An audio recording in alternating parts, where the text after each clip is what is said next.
Assalamualaikum warahmatullahi wabarakatuh.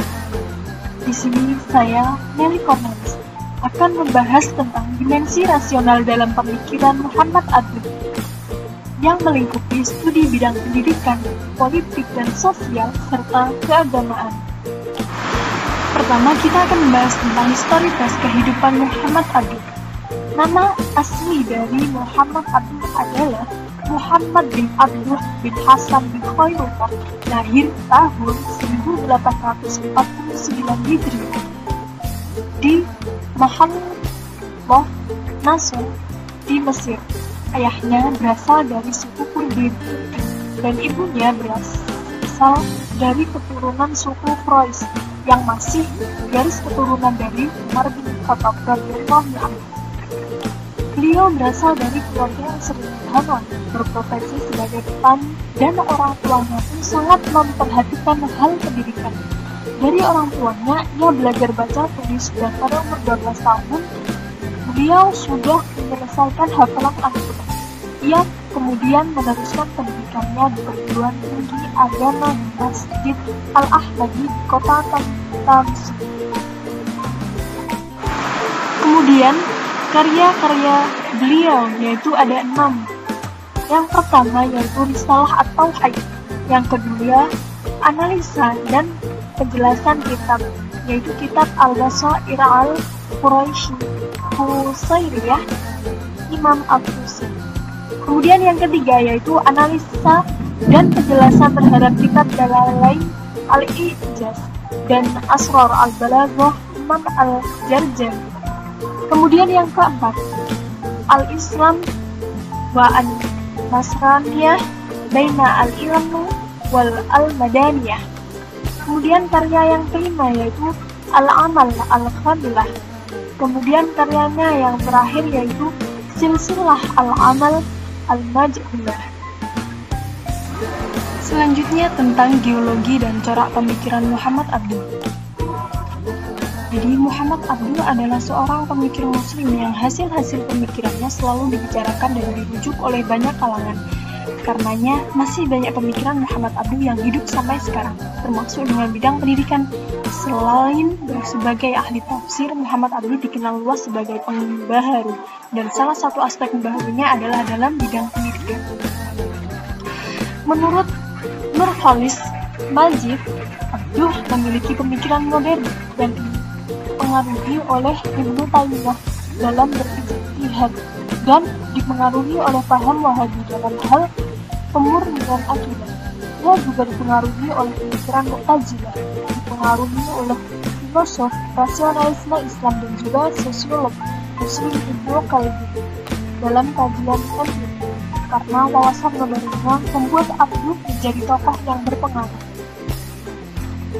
Kemudian dalam tulisan Nur Khalis Majid, Abduh mampu menangkap kembali ajaran Islam yang dinamis dan otentik. Komentar itu telah menempatkan Abduh sebagai seorang yang istimewa dalam bidang pemikiran Islam, karena terbukti warisan ilmiahnya masih dinikmati para ilmuwan sampai sekarang. Pemikiran pendidikan Muhammad Abduh. Filter baru dikedepankan Abduh adalah gerakan kulturisasi lewat media pendidikan.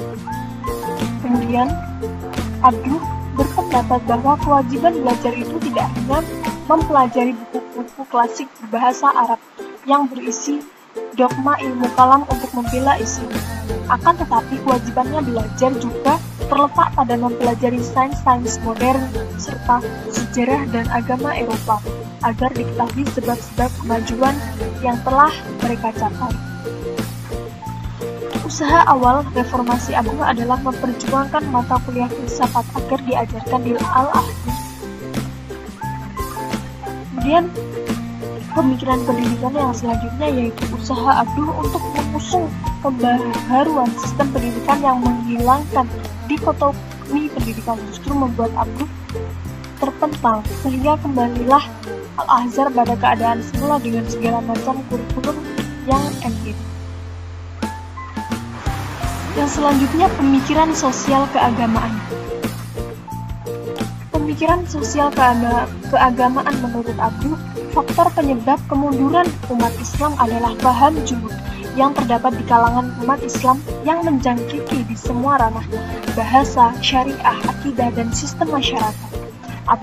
Muhammad Abduh menganjurkan kembali ke ajaran-ajaran semula sebagaimana yang terdapat di zaman salaf, yaitu zaman sahabat dan ulama besar, untuk mencerahkan umat Islam dari kejumudan.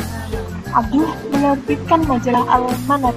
Menerbitkan majalah ini diteruskan oleh muridnya, yaitu Rashid Ridho, yang kemudian menjadi tafsir Al-Manar. Pemikiran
dalam waktu yang agak lama hingga masa Muhammad Abduh.